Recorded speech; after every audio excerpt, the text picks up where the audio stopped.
my age, gusto ko sana sabihin lahat ng luho, lahat ng cars, lahat ng bags. You know, everybody wants a new product. Everybody wants a new Hermes. Sa kakapasaya mo ng sarili mo. Ako nga, bumili pa ako ng coloring book sa sarili. Diba? Ako, pumili ako yo-yo eh. Diba?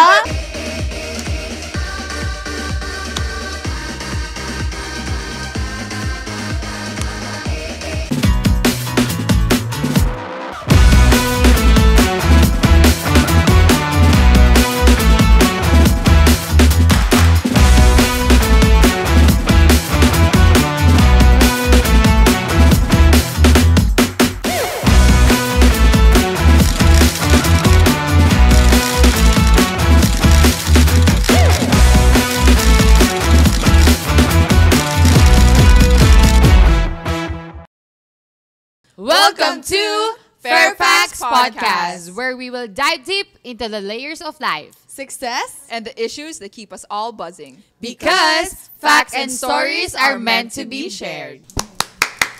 ano pa ka naman tayo Diyan, diba? Hi guys, I'm Zaira Basco, content creator of The House of Collab. Hi, this is your single mom, Kate Maikawa, also a content creator of The House of Collab. Hi everyone, I'm JL Jumagdao, the Chief Financial Officer of the House of Collab. Grabe. So grabe, bagong taon na, kamusta naman kayo? Ay, ako okay lang, blessed, and sobrang happy. Ikaw, JL. Ako, feel ko, nag-reflect ako over my life noong 2023. Gusto ko talaga magbago sa 2024. Feel ko ang dami kong pagkakamali. So makikita na namin yung changes ng isang JL ngayong year na to. Goal ko talaga this year maging much more intentional. Feel ko kasi noong 2023 parang go with the flow, bahala na kung anong mangyari. 2024, I really want to make a change in my life. Pero ikaw, Zaira? Ako naman, okay naman ako. Okay na okay pumasok yung bagong taon sa akin. At the same time, parang iniwan ko ng mga dapat kong iwan na desisyon sa 2023. Diba? Tama. Kailangan naman kasi talaga nating iwanan na lahat na sa 2023. Para naman Ano ba yung mga iwanan? Yung mga negative energy na nakuha natin sa buong year na yon, yung mga hindi dapat nang dinadala ngayon, like yung mga bad vibes, negative energy, lahat. Dapat positive lang. Kaya nagpatattoo ako 333 kasi gusto ko positive affirmation. Wow! Positive lang. Perfect! Kaya naman ang title ng podcast natin ngayon is One Time, Big Time, Winning 10 Million. Ay! 10 Diba? 10 million! Diba? Gusto ko yon. So, sa inyo ba, dahil ganito, I mean, first episode natin to sa bagong podcast natin ngayon. Pag sinabi nating Fairfax, para sa inyo, ano yung unang pumapasok? Facts. Sharing your experiences, sharing your expertise with everyone. Not just experiences, also opinions or yung thoughts mo dun sa mga topics na in the future. So, Dito siguro sa Fairfax na to na parang inaano natin is for me, dito nyo makikita yung iba't ibang klaseng thoughts and opinion ng per content creator na kasama natin dito sa podcast na to. Kasi hindi lang naman siya umiikot sa atin, di ba? Tama. Tayo lang ang nagsimula pero meron pang mga susunod na dapat din nilang abangan. Grabe, parang kailangan natin mag-set ng limit, no? Oo. Kasi, ng standard, hindi pala limit, sorry. Kailangan natin mag-set ng standard kasi tayong una nagagawa na itong podcast. Kaya naman, dahil sa topic natin, di ba, para sa inyo, if you win 10 million, what would you do sa 10 million na makukuha mo? Ako, siguro, kung yung dating Kate ng 2023, siguro puro siya wants ang bibilin ko. Pero ngayon, na meron na akong Luna, syempre, yung mga needs ni Luna ang unahin. Ako, ideally,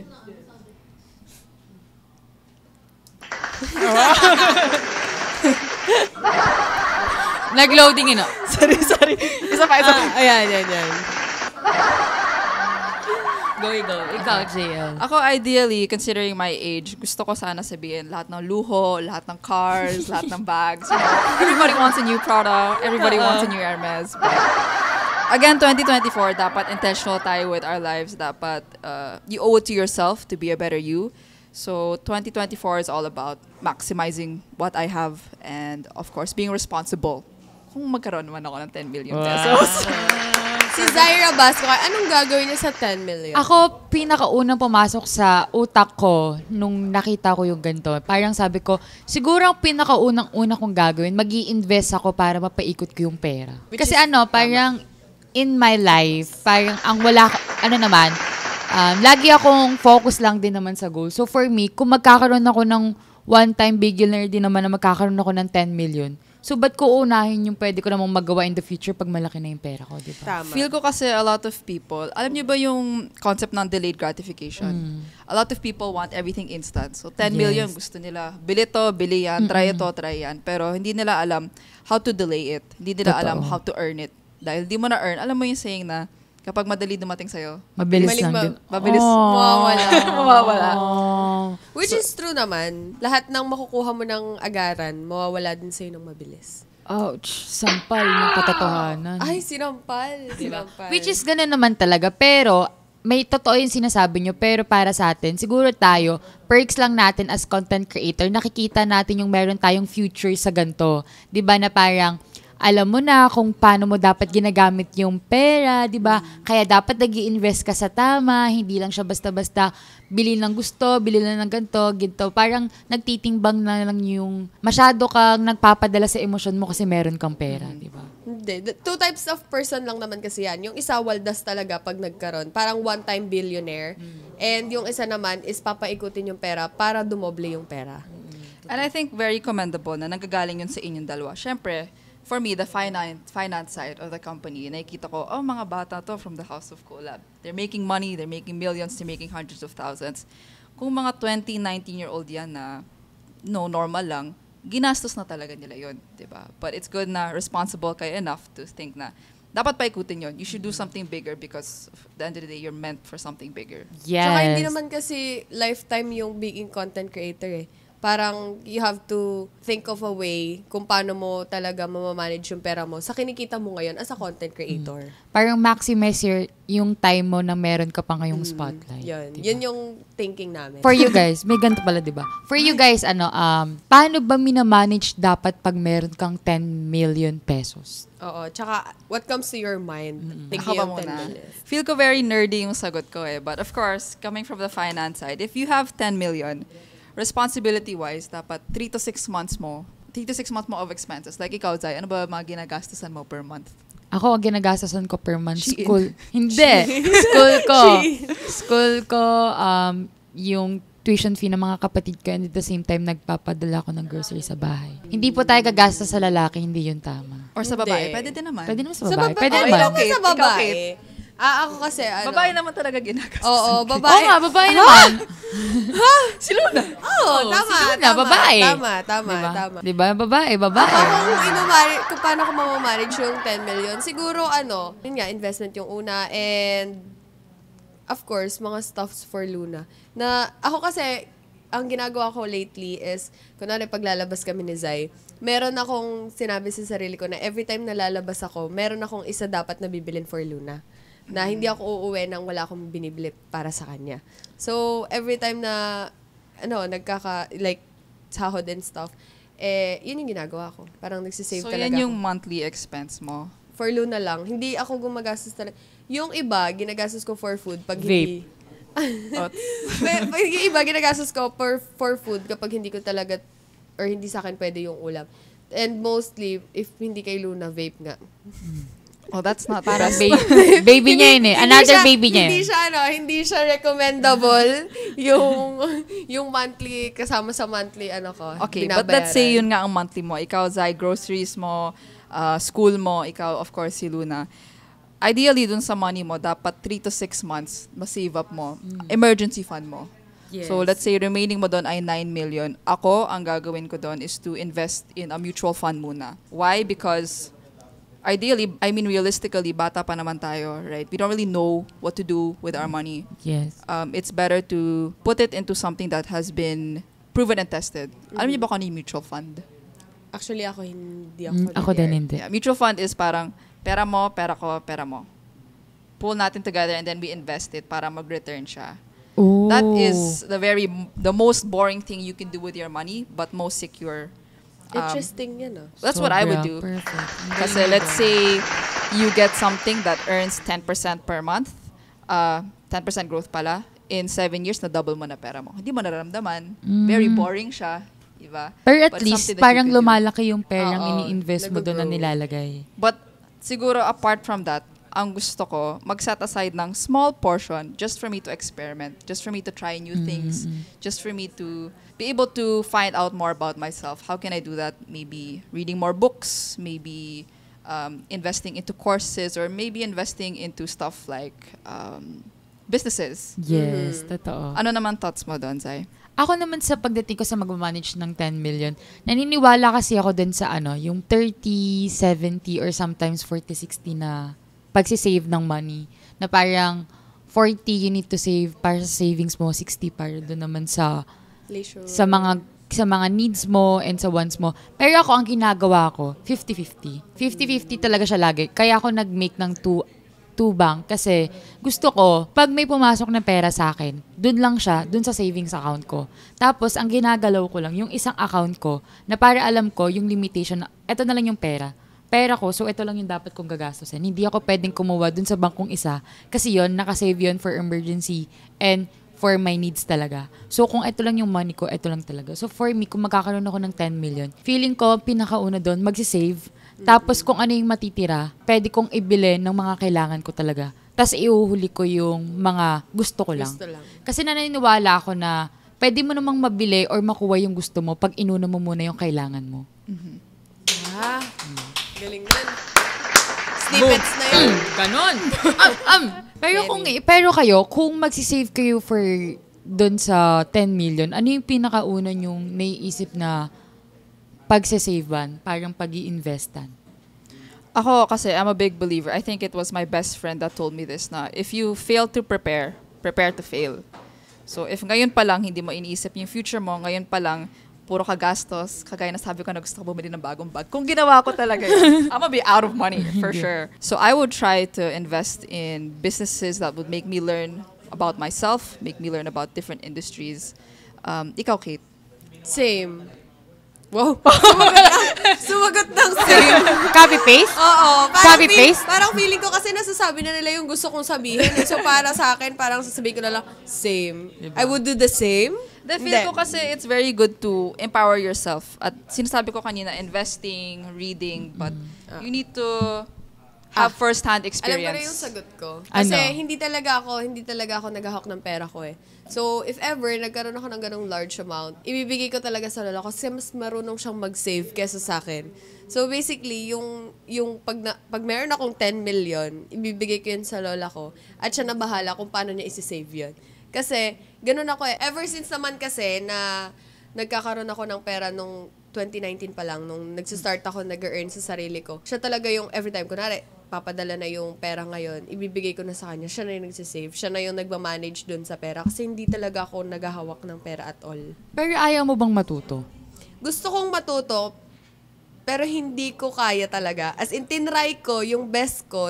Nagawa nga ako 2 account eh, yung kagaya ko sa'yo. Pero hindi ko kaya. Natatempt kasi talaga Siguro ako. Dito papasok yung pangatlong tanong natin, di ba? Ano yung mga ano yung parang mga potential challenges na feel nyong ma-encounter natin or consequences natin pag nagkaroon tayo ng ganung huge amount sa bank or Alam cash ko na, sa atin. naririnig nyo lagi yung, I'm gonna heal my inner child.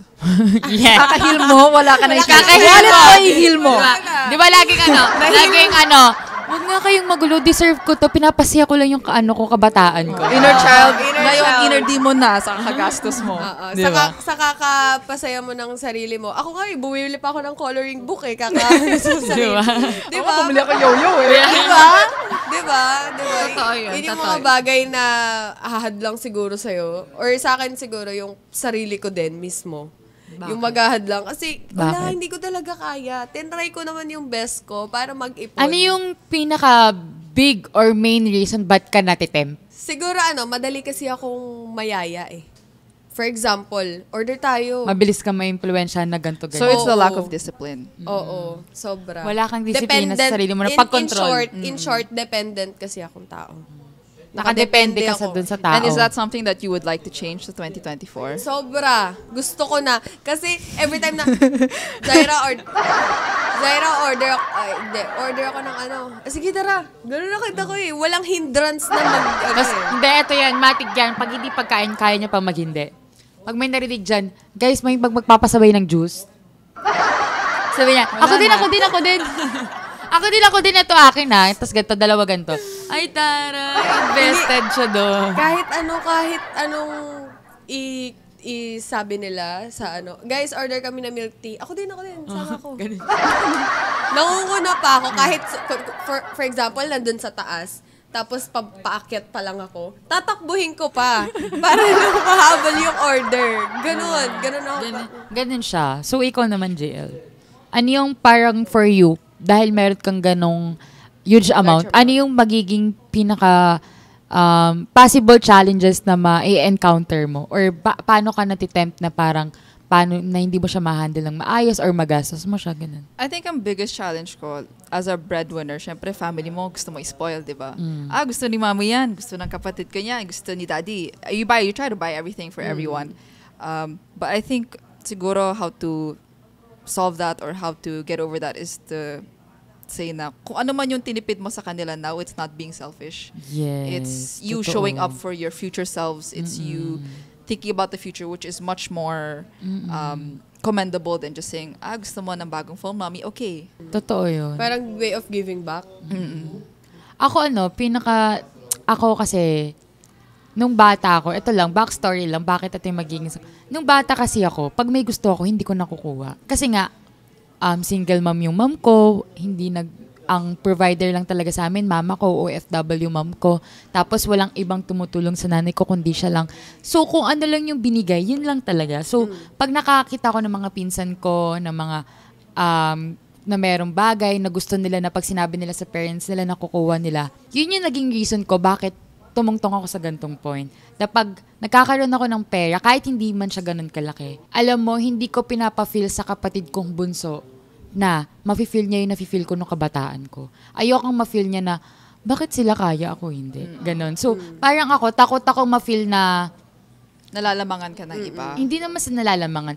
Natatakot lang ako na baka yung kapatid ko, hindi niya kayanin yung ganun nararamdaman ko. Kasi di ba may kanya-kanya tayong sensitivity ng tao and may kanya-kanya tayong pagiging weakness and strength ng tao. What if yung kapatid ko yung pala yung weakness niya, hindi niya lang sinasabi?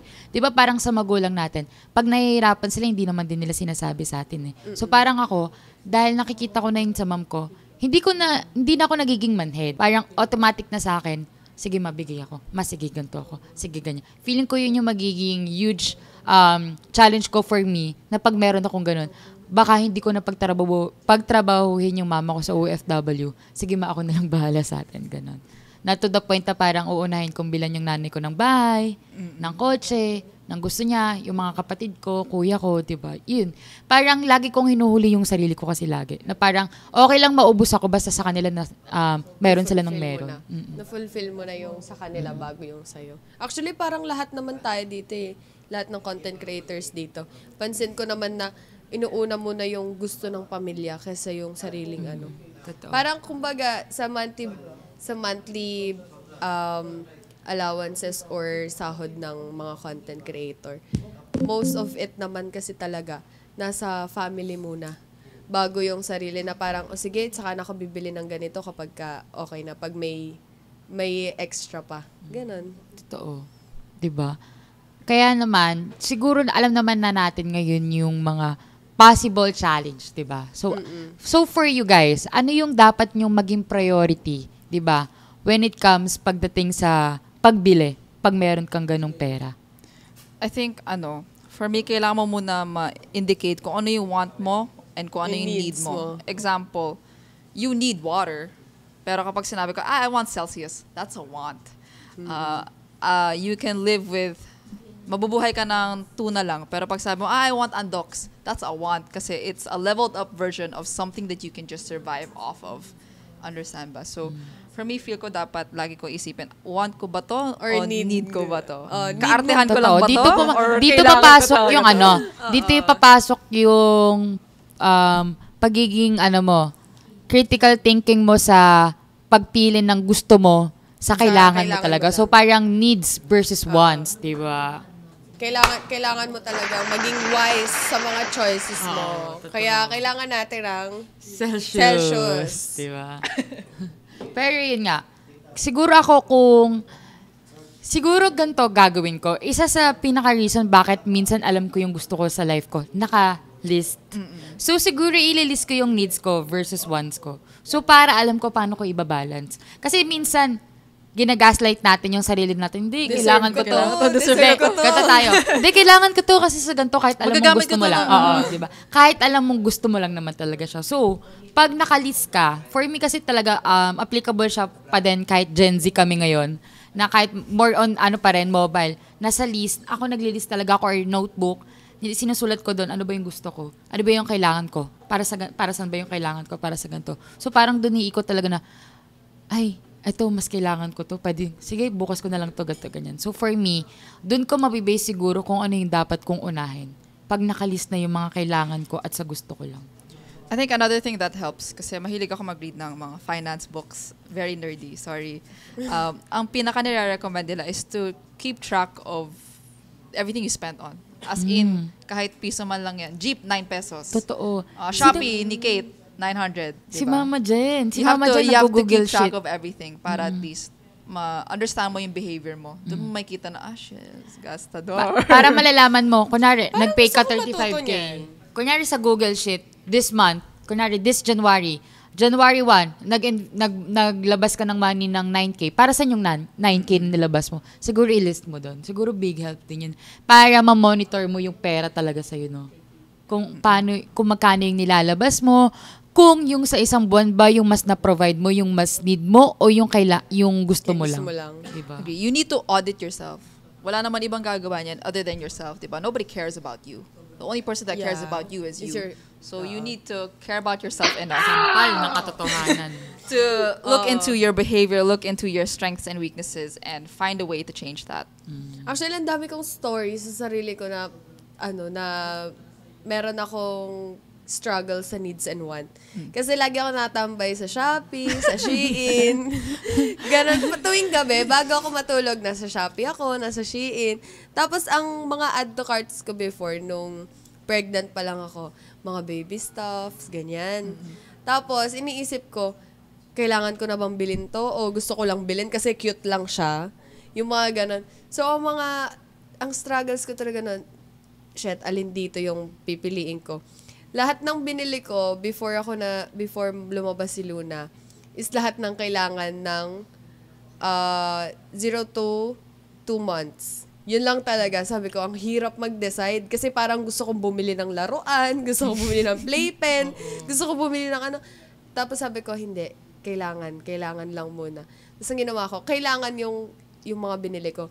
Nung lumabas si Luna, puro gusto na lang ng nanay. Yun na lang yung mga inaano ko. Sabi ko, ang hirap pala na parang dati nakokontrol ko pa yung sarili ko na okay, yung kailangan lang niya.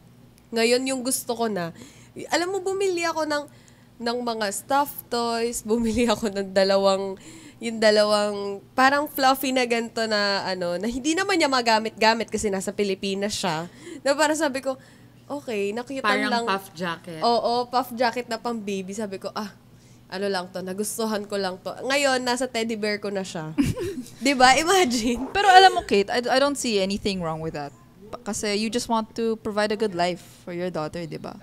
Kung may times na gusto mo magtipid, at the end of the day, yung tipid mo can only do so much. What can you do is to maximize your income. So, yung pagsispoil mo sa anak mo, that's one way to motivate yourself na kailangan ko maghanap na iba't ibang paraan kung paano May isa pa ako story. magkapera. May isa pa ako story. Yun na sa H&M kami ni Zai.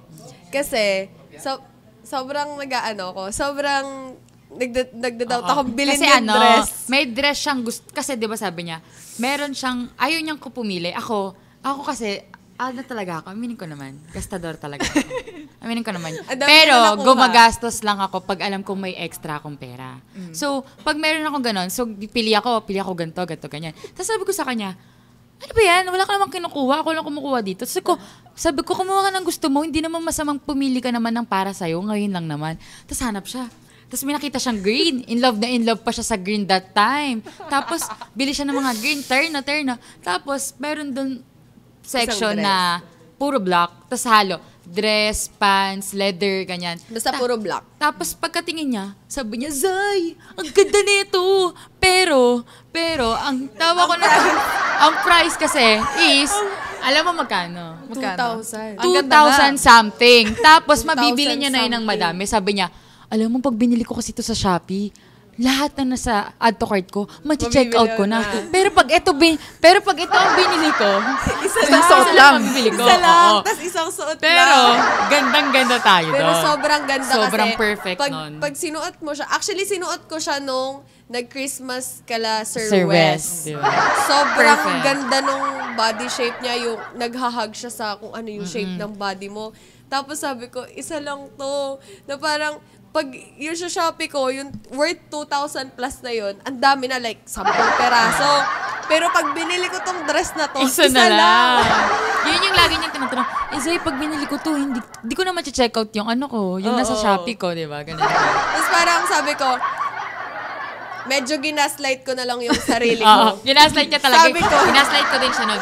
Ginaslight ko, sabi ko, Kate, alam mo, minsan ka lang bibili ng Sa sarili sarili mo. mo. Ginanon ko talaga siya. Which is true naman, kasi laging si Luna. Wala namang masama. So, ang nabili ko that time, isang damit for Luna, isang dress na yun.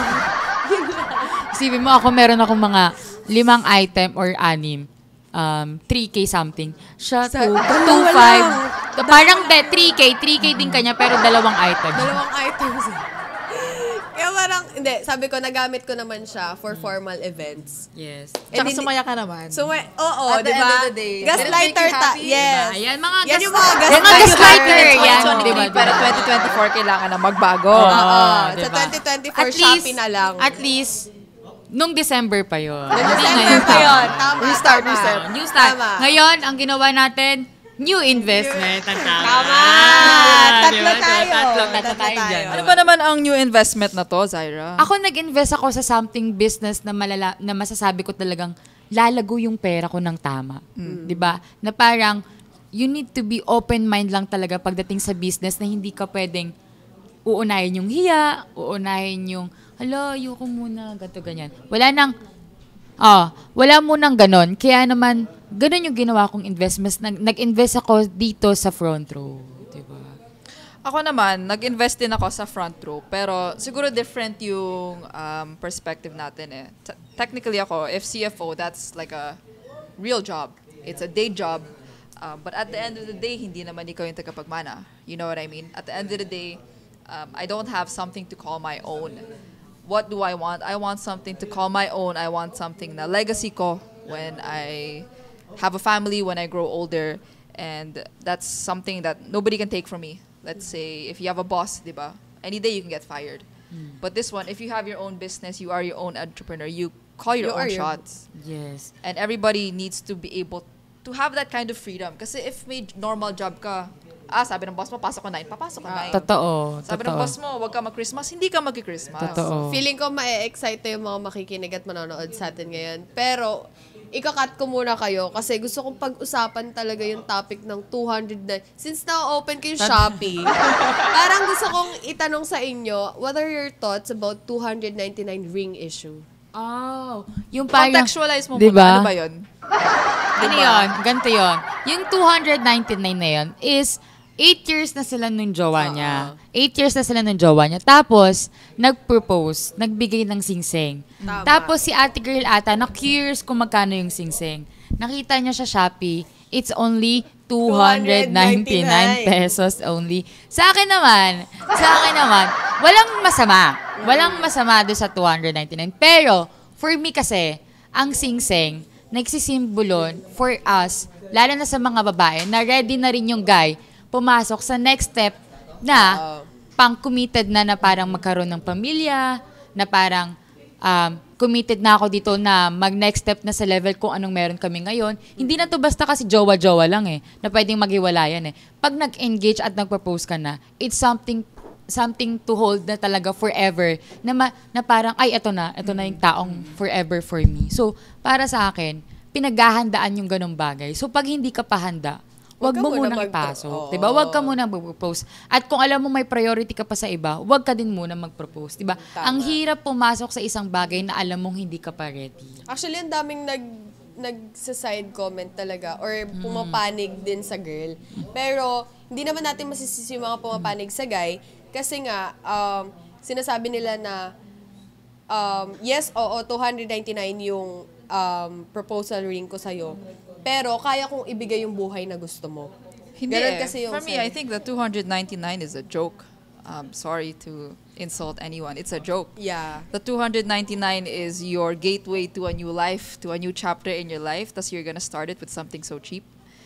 Diba? Tapos kasi, kung 299 lang ang afford mo sa ring, ibig sabihin, you can't afford a wedding, you can't afford a honeymoon. And Yun yung pinipinpoint din ng karamihan ng babae. You can't afford an entire life diba, kung sa together. proposal pa nga lang, 299 na yung kaya mo lang ibigay. Paano pa sa future? Totoo. agree. Feel Kaya ko, nga, ay sorry.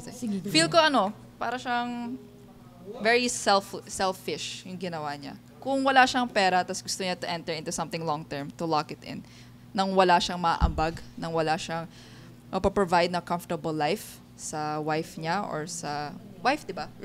Mali mo. Okay, wife niya, then it's unfair for the girl. Totoo. Diba? At the end of the day, love should be selfless. Dapat, kung love mo talaga, Tama. mafulfill mo lahat ng love languages Tama. mo. Kung may pera, realistically, paano mo mafulfill yung acts of service kung wala kang pera? Paano mo mafulfill yung gifts kung wala kang pera? Sinampal talaga. sinampal na naman tayo ng katotohanan. Hindi Grabe. naman kailangan na mayaman ka, but at least something livable. Tapos, if you're gonna force your wife into something na bare minimum, then you do not love her enough to provide. You do not I love her love enough. it. Bum, bumasan yung... Barilin Diba? mo. Binaril. Boom. Binaril, diba? Binaril. Pero alam mo sa akin, mag-agree ako. Kasi diba parang kung alam mo yung time kung kailan ka mag-propose at mag-e-engage dun sa isang tao, so dapat, pinaghahandaan mo talaga siya. Oo. So kung hindi ka pa kasi talaga handa, wag mo munang ipilit. Hindi naman siguro nagmamadali din yung babae, di ba? Alam naman niya din siguro yung status mo in life. So, for the girl, siguro alam niyang hindi pa, pero kaya siguro nagulat siya na 299 magpapapose ka, yun yung sing-sing ko. Like, hindi naman natin sa binavalue yung pera, pero it's about, kasi, symbolizing commitment talaga dun sa and tao. your capability in life. Oo, tsaka 'di ba dapat pinag-uusapan naman 'yun bago So dapat pinag-usapan muna nila kung ano yung dapat nilang gawin bago sila parang mag-step up pa. Kasi 8 years, sabihin natin sobrang tagal na rin ng 8 years. Pero kasi hindi naman dun lang nasukat na parang 8 years nga kayo pero nasa na ba yung financially stable na ba kayo sa 8 years? Parang, let's say, hindi pa. Dapat, gumawa muna sila ng paraan para maging okay. At para, nandun na sila sa point ng marriage, okay na sila. Hindi na nila kailangan problemahin na, wala pala tayong pambayad ng ganito, wala pala tayong pang ganito. Ang hirap bumuo ng family nang alam mong hindi ka pa financially stable, di ba? Ang hirap nun, kaya ako ang motto ko in life, kung hindi ako yayaman, kung wala akong bahay, wala akong kotse, wala akong 10 million savings sa bangko ko, hindi ako magkakaroon dapat ng anak. Kasi ayokong iparanas yung hirap ng buhay na hindi Can't naman relate. dapat nararanasan ng mga anak natin. Naranasan relate. ko yung... Can't relate. Babare. Yo.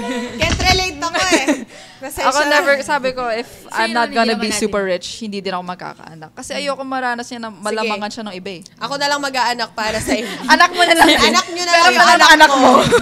Rentahan nyo muna ng 10 million yung anak. Ninang naman tayo, di ba? So, okay na yun. Hoy, Ninang! Tinanggap mo Pa, na. binigyan ko ng incentive si Kate Nina. Maykawa para i-name si Luna ng JL Jumagdaw. Pag hindi daw kasi JL yung pangalan, walang 50,000 yung anak ko. wag. naging Luna. Ninang lang, 50K na. Oo, di ba? Wala nga eh. Luna eh. Wala. Luna Is kasi... it Luna JL? I don't think so. Luna Nikita. Parang 500 na anak, lang. mapapalitan na yung pangalan mo, ha? Magkakaroon ka na ng JL. Luna Nikita Tokyo JL. Aba sabi ni Luna, Mama, ang sakit na ng kamay ko. Pero yun nga, siguro may kanya-kanya pa rin tayong opinion, 'di ba? Pero wag pa rin natin invalidate yung feelings nung lalaking di ba? Syempre may kanya-kanya tayong opinion at may kanya-kanya tayong rights. Kaya naman, 'di ba? Alam mo yun, I think what the guy should have done is to become much more capable, financially capable. Dapat nag-invest siya, dapat nag-start siya ng business or to grind in life. bago. Ayan. Sino ba distract Ayan, pala? na-distract kasi ako sa salamin ni Sir JP. May camera ba sa gilid? Oo nga. Sir JB, pwede po ba namin hiramin yan one time? Pero Sige maganda ata kapag, magpa-viral ata tayo kapag naka-ring. naka-ring parang kami viral. lahat. Hindi, so yun nga, back to the topic, feeling ko naman, yung guy kasi, siguro ang nasa thinking niya that time is kailangan ko nang i-secure tong babae na to. So naghanap siya ng way para mag-propose na dun sa girl. Feeling ko lang naman, hinge ko lang naman, kaya niya pinush through yung hindi kalakihang amount ng ring para ma-secure niya na yun. Na parang, akin ka na yun. Parang ganon. Feel ko lang. So, para sa inyo, paano nyo masasabi ang isang desisyon or isang bagay na smart investment and financially planning? Ako ba muna? Kapag nakahanap ka ng business na talagang mapapagkatiwalaan mo ng pera mo. If it makes your bank account grow and it makes your mind grow. Go. If you learn from it, if you learn something about yourself, let's say, for example, balik tayo dito sa front row. Bakit ko ginusto mag-front row is because, one, freedom. And two, since ako finance background, hindi ako marunong sa sales eh. I don't know how to talk to people. I don't know how to allok people. At the end of the day, I just know numbers, right? Yes. I don't know how to be like, hey, para bili ka or sali ka. Diba? What do I get out of it? I get experience, I get expertise, and of course, syempre pera. Yes. Diba? Ako totoo yun. Masasabi ko din na this 2024, nagkaroon talaga ako ng smart investment and financially planning na nagplan ako na mag-invest ng tama.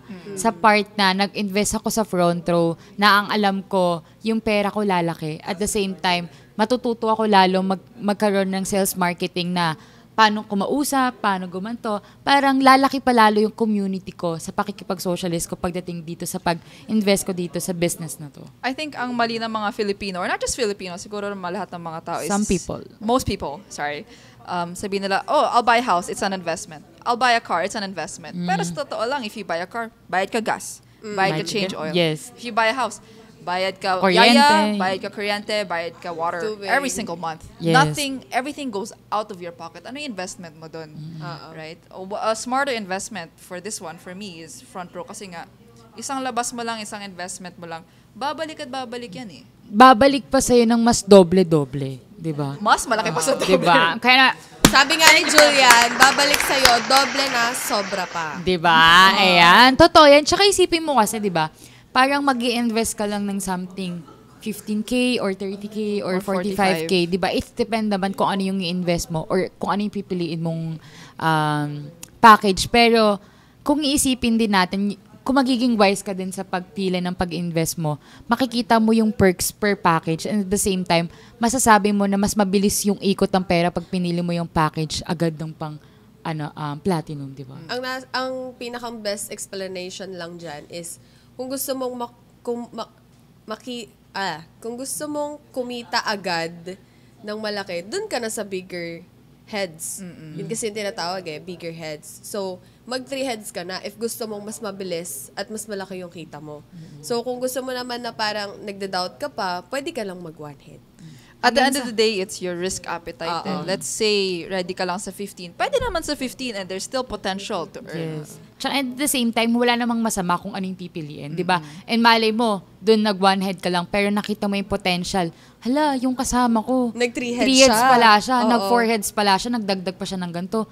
Ganito pala talaga, totoo pala talaga. Kasi sometimes yung mga tao hindi naman talaga agad silang mag-go hanggat wala kang napapakita, hanggat hindi mo napapakita. Siyempre, sasabay lang naman yung tao sa'yo pag alam na nilang, hala siya nga, totoo nga yung inaalok niya, sali na ako din, di ba? Tsaka nagiging ganun yung Sila tao. na yung may eager na sumali kasi nakikita na nila na yung dapat na sinalihan nila or dapat na sinamahan nila sa ganong industry is parang, okay na, yumaman na si Zaira. totoo. Parang ako din, kaya lang late na ako. Yun. I think ang misconception dun is if you're in MLM, it's a scam. It's Yes, how totoo. do you Wala, earn networking it? lang yan. Pero at the end of the day, hindi ka lang nakakapera kasi hindi ka gumagalaw Yes. or you don't work for it. There's always money in every industry. You just Tsaka have to kasi find it. baka ganito ang timbre sa inyo. Pasok ka dito, wala kang gagawin, magkakapera ka. It's Nothing in life comes like that. Actually, ganun naman kasi Diba? talaga yung naiisip ng Yung tao get na... rich quick mentality. Oo. Diba? Oo, na Pero- parang gusto nila, parang nasa thinking kasi nila lagi, instant kasi yan Oh, parang ito yan. gusto nila instant money. Pero hindi nila alam, pag nagiging instant money, instant wala din ng pera. Tama. Diba? Sabi nga kanina, pagka mabilis mo makuha, Mabilis mawawala. Diba? Tsaka totoo yun. Kaya naman dito, guys, pag nag-invest ka, nag-i-invest kami dito. Pero you need to work pa din naman. Wala namang bagay na naging successful na hindi ka kumikilos para maging successful. Yes. Hindi ka naman matutulog na may pera na agad. Tama. Diba? Kailangan mo pa rin talagang magtrabaho para magkaroon ka syempre ng pera. Siguro, dadating tayo sa point na gano'n pag alam mo na sa sarili mo na, Nagawa mo na yung part mo. Ito yung una ka, pero nandun ka na. Gets? Malayo ka Oo. na, pero malayo ka pa. pa. Oo, yung ganon. Pero at the same time, nakikita mo yung progress na parang kahit onti lang, Oo. at least, umaabante ka ng umaabante. May isa pang misconception, feel ko, sa MLM, yung parang, late na ako. Hindi din. Nauna na sila. Wala na akong potential Wala na dito. ako. Alam mo, meron tayo dyan pwedeng i-example. Proven and tested. Totoong-totoo to. By Sir JV. Diba? Siba pang sa front row. So, parang meron silang tinatawag na ranking. Top 20. Globally yun, guys, ha. So, hindi lang siya basta dito sa Pilipinas. Hindi lang siya dito sa Pilipinas, kundi pati ibang bansa kasama doon. Kasama doon. So, parang ang nangyari is, hindi parang nangyari talaga. 'Di ba? Na parang in just 2 weeks, si Sir JV, hindi lang top 10, naging top 9 worldwide. Grabe! Diba? Imaginein mo yon na yung iba sobrang tagal na sa front row. 5 years, 10 years, tapos Diba?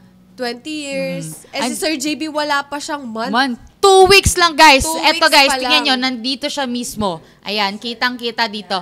Top 9, Sir JV Advincula. Grabe Diba? yun. Grabe yun. Diba? Hindi yun tungkol sa tagal eh. Oo. Tungkol yun kung paano ka magtrabaho talaga pag gusto mo ang isang bagay. Oo. Diba? Meron kasing, sa una lang, ganito lang, ganyan. Pero pag Petics sineryoso mo talaga, sineryoso mo yung bagay na alam mong ikakayaman at kakalaki ng pera mo, alam mo talagang magta-turn din talaga siya sa magandang ano. And there's so many ways to earn. Hindi lang sa pagbebenta ng product, but if you grow your team, you grow yourself. Yes. Diba? Let's say mahina ka sa pagbenta ng product or hindi bagay sa yung gluta, hindi bagay sa yung slimming. There's so many ways in which you can still maximize it. Yes. Tsaka hindi, may mga bagay na kung hindi mo gusto, pwede mo naman ibente. Diba? Pag nag-invest ka dito sa front row, mayroon siyang 2 side. Diba? Kung mas gusto mong, actually 3 eh. Una, gusto mo bang mag-direct seller or gusto mo magbenta lang ng items? Pangalawa, kung gusto mo lang parang ang mag-invite. Pangatlo, kung gagawin mo parehas. For me, dun ako sa gagawin ko parehas. Of course. Kasi ano yun eh, win-win eh. Nagkakaroon ka na ng income sa product at the same time, nagkakaroon ka pa ng invites and nagkakaroon ka pa ng bigger community. Kung saan lalaki yung community natin na para mag-boom din tayo, di ba? Hindi ka lang isa, hindi lang tayo, kundi as one, As di ba? one. Tulungan talaga. Tama. Kaya nga, sumali na kayo sa group namin. Yes. Team JVA, Yan. always JVA. above and beyond. Di ba? Perfect yun. Di ba? Kaya naman, Kaya guys, naman, papakita namin sa Ayan. inyo ang mga products dito sa front row. Ayan guys, pa nag-avail kayo, this one is This is Like live worth selling. This is worth 15,000 isang package, which is nandun na lahat ng products ng front row. You have 3 bars, 4 capsules, and 4 types of capsule 4 ng gluta. types of dual Dual stick. Dynamic duo. I think dito pumapasok yung kaninang misconception. Scam to. Paano magiging scam if once you pay and you already get products? Yes. And these products This are much more, worth the than worth of your- it is much more than what you put out. Yes. Yes. So let's say the 15,000 here, the products inside cost much more. Yes. Totoo. It's not, hindi lang talaga 15K yung nandito sa loob nito. Kumbaga, parang More than. Sa Sa products pa lang, panalo ka na. So, hindi ka talaga talo. Na nag-invest ka for 15K and hindi ka natalo dun. Diba? Ito Kaya naman siya. pwede kayong- Alam nyo, actually ginagamit ko to. And hindi pa ako pumapasok ng front row before is ginagamit ko siya. Kasi parang way back 2016 or 2017, kami nung tita ko, nagamit kami nito. Netong Lux White. Kasi yung talagang makikita mo, yung tita ko, mas dark pa yung skin sa akin. Tapos nagla-Lux White siya. So, naiinggit ako. Tapos nung nakita ko yung difference, para siyang si Mama Jen, yung kulay. Sabi Si ko, Mama Jen, guys, yung kulay niya parang puti, kumputi talaga. Ganon yung tita ko, kaya naggaganto siya. At till now yata, pero hindi ko sure. Pero ito lang talaga yung ginagamit namin. Isa pang ginamit ko na nagulat talaga ako. Kasi bago ko lang siyang napakinggan parang itong Lux Protect. 'Di ba may mga scar nga ako from nung Christmas party natin. Kasi masyado Itong akong mga- masaya eh. Kasi Masyado akong sobrang- masaya oo, nun eh. sobrang saya-saya Sobrang ako saya nun. mo nung Christmas party eh. Sobra. Yung si Sed, tinuro niya sa akin na kuha ka ng isang capsule ng Lux Protect. Tapos, butasin mo siya, ipahid mo siya sa mga sugat mo. After 2 days, ang bilis niya mag-dry. Nagulat ako na parang, eto meron pa siyang ganyan before, ngayon wala na. Sabi niya, continue mo lang gamitin yung Lux Protect. Tapos magiging okay na yung skin mo. Tapos yung sa may tuhod ko both, okay na siya. Wow. When we had our team meeting, of course, we're a team, we're an entire family here in front row. Our head asked us or told us na when you start this business, when you go into it, dapat alam mo yung why mo. And bakit mo to ginagawa? Why are you here? Why do you show up? So, gusto ko yung tanongin sa inyo, what is your why? Why are you doing this? What is behind this new venture of yours? Ako, right? Yung totoo Ako, Yung totoo. ako, sabi ko nga kanina, gusto ko lang naman kasi talaga is for the future of my daughter. And nung in-explain sa akin yung front row, kung ano ba talaga si front row, kung ano ba yung goals ni front row, doon ako napaisip na right investment ka sa mga tamang tao. So, nag-invest ako sa front row. And yun yung why ko, si Luna. Si Luna yung why ko kung bakit nag-go through ako ng front row kasi para sa future niya naman to. Ako nung una may duda ako kasi parang may ganito na ako before pero hindi siya nag-work sa akin. Bakit hindi siya nag-work? Kasi hindi ko kayang pagsabayan. Because of school? Na to the point na parang kailangan ko ganito, school pa ako, tapos content creator ako, may ganito ako. So parang sobrang hectic pa siya sa akin. Tapos, sumama ako nung meeting kasi gusto ko talaga siyang mas lalong maintindihan. Tapos, nung nag-e-explain si Sir Mark, dun ko nakita na parang, ay, kailangan mo lang pala talaga magtiwala. Na parang, walang masama kung susubukan mo at magtitiwala ka. Wala namang masama kasi wala namang mawawala sa'yo eh. And at the same time sa akin, nung nakita ko yung mga possible incomes na totoo talaga, na hindi siya parang masasabi, totoo ba yan? Totoong-totoo. Doon ko nasabi na, ay sige, right to. Totoo to. Tamang investment ko na to. Totoong investment ko na talaga to. Tapos, bakit ako sumali talaga? Hindi lang para sa pamilya ko. Kasi gusto kong dumating sa point na kahit anong gusto ng nanay ko, kaya kong i-provide. Kasi na ako ang thinking ko na hindi lang yung ngayon. It's always about future ng family ko and ng sarili kong pamilya. So, kung para sa akin, kung ngayon, kung kaya kong gawin to, gagawin ko na to. Kasi mahirap na bandang huli ko gawin pag alam kong wala na akong pera, wala na akong source. Kasi parang gusto kong ma-maximize yung pagiging content creator ko ngayon eh. Parang 2024 na, you need to level up yourself pagdating sa pag-i-invest, sa pagdedesisyon. Kailangan mo mag-invest sa lahat ng bagay at mag-level up para maging successful ka this year. Kasi 2023 na eh. Noong 2023, ano ba yung ginawa mo? Alam mo naman alam mo na kung ano yung naging ikot ng isang taon sa'yo, nang ganun yung routine mo. So, uulitin po ba ngayong taong to? So, dapat kung alam mo na, baguhin mo na. Diba? Ayun yung sa akin. Kailangan mo na talagang lagyan ng goals. Yung 2024 mo na best investment talaga is front row. Ako yung pinaka-reason why is because nung pumunta kami doon, actually sold na naman ako sa idea kasi I want my own business, I want to be able to call the shots. Pero Mark told me something that really stuck with me eh. Sabi niya, because of front row, nung nagka-cancer yung wife ko, I could say the doctor, I don't care how much it is. Just bring her back to me. Kahit 10 million yun, I don't care. Nung sinabi niya yun, it really stuck with me because when my mom got sick, when my mom got cancer, hindi ko yung masabi sa doctor, Doc, bahala ka na. Bayaran mo lahat. I don't care. I couldn't say that to the doctor.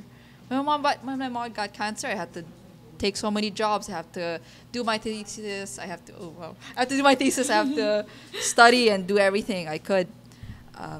So I want to reach that level. If you guys know, it's called fuck you money. Yes! I want to have fuck you money, not just for myself, but of course for my family. Diba? Gusto ko din masabi yung, Doc, do whatever you need. Di ba ang sarap sa pakiramdam? Yun yung sinasabi ko na right investment siya kasi pag sinabi ng nanay ko na kailangan, gusto ko ganito, kahit magkano, sige, meron Diba? ako. Di ba? Ang Kasi sarap sa pakiramdam. meron tayong narinig na testimony talaga na talagang mapupush through ka na isabak yung own money mo. So parang ako, kung na-reach niya na yung level na yun, bakit tayo, di ba? Parang, ano ba yung tamang words dun? Na parang, kung kaya niya, kaya mo. So kung nagawa ni Quiz Mark, for sure, kaya natin gawin. Mas kaya daw natin gawin. Lalo na for you guys. Remember, Mark started off wala naman siyang following. Yeah. Wala naman siyang entire team to help us. Diba? But you guys, of course not me, I don't have a following. But you guys have a big following. We have an entire team helping us. So it should be a lot easier and things should be quicker. They did it without social media, without ads, without help. What about now? When everything is a lot easier On to social, connect. Kaya naman guys, Shout kung out ayaw sa'yo. mong ma-FOMO, mag-join na kayo sa front row at makikita nyo ang link dito. Isa dyan. Somewhere there. there. Shout Somewhere out, there. shout out Dito. sa'yo, Quiz Mark. Yan, nandyan Ang lang yan aming guys. dragon. Guys, magsali lang kayo dyan sa link na yan and makakasali na kayo sa family namin. At the same Yes. time, hindi naman kayo basta-basta lang namin isasali nang hindi namin pinapaliwanag sa inyo. 'Di ba?